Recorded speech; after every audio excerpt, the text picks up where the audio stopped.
Today I'm going to read to you from Malfuzat, Volume 2, page 257.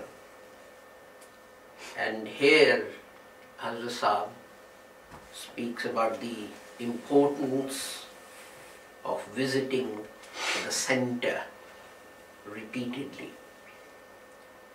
Of course, at that time he meant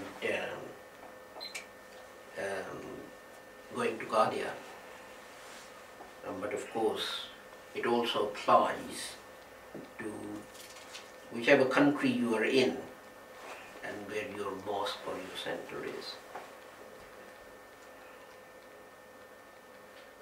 In fact, this is extremely important, that whoever God has granted the strength or whatever,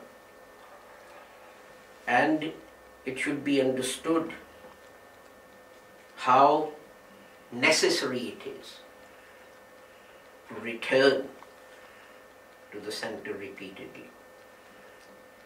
This will not only benefit your own self, but also many others. For unless you have knowledge and foresight yourself, how will you show the others the right path? This is why when some evil people ask a question from those who are not in the habit of coming to the center over and over again, and because of this they haven't heard the answers to the objections, then they fall silent and they are embarrassed. But not only that they are embarrassed, but they also become the cause of other people stumbling. And the result is that because of their silence, then it affects their faith. And because it affects their faith, then it weakens their faith. Because the principle is that when a man is overpowered by someone else, then the person who overpowers them, he establishes an influence over them. And it happens sometimes that it gets to such an extent that their hearts are blackened. And then, as the rule is, the blackness continues to increase. And it may be that while they're in this state, they die and they are put in hell. When a wise person thinks over all of this, then he has to arrive at this conclusion, that it is a great need that for the poisons that destroy your souls, you go to the company of someone who acts as an antidote to the poisons, and gain the knowledge and understanding of those things which achieve salvation. This is why for a long period in my heart it has been, and I have thought about this, about my own jamaat, that I shall give everyone an examination. I have mentioned this proposal many times, but I haven't had the opportunity to put it into effect. But it has remained in my heart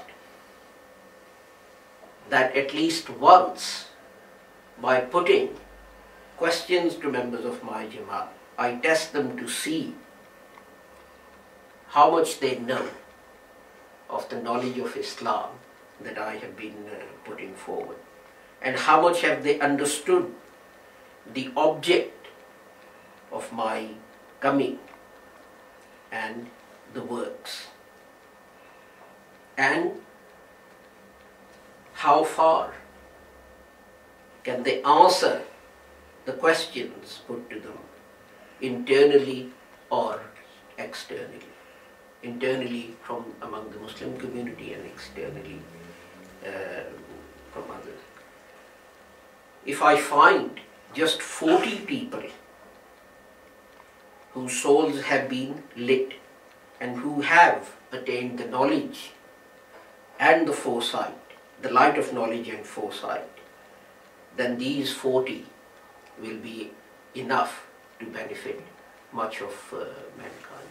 Now remember, when this was written, the jamaat was, as I've said, the jamaat was close to 1 million people.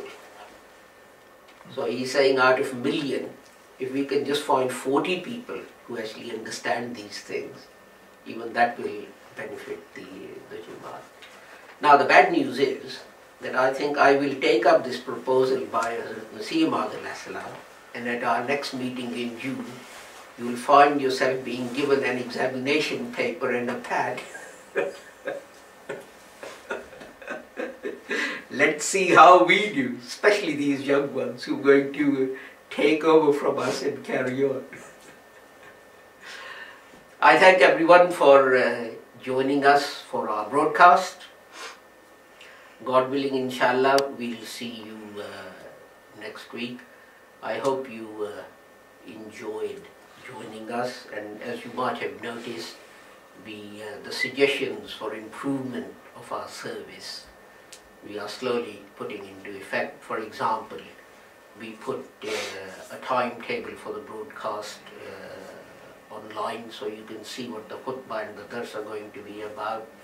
And at your suggestion, I no longer read out the Urdu as I used to do, because we got comments from people who don't understand Urdu that it breaks the continuity of the text and what is being said. So hopefully what we'll do is, as the English is being read, when we put this up on the internet, then we'll have a copy of the Urdu that people can see. As I said, inshallah, we'll see you next week. Assalamu alaikum, Khuda Hafiz. May Allah keep you safe and sound for the coming days.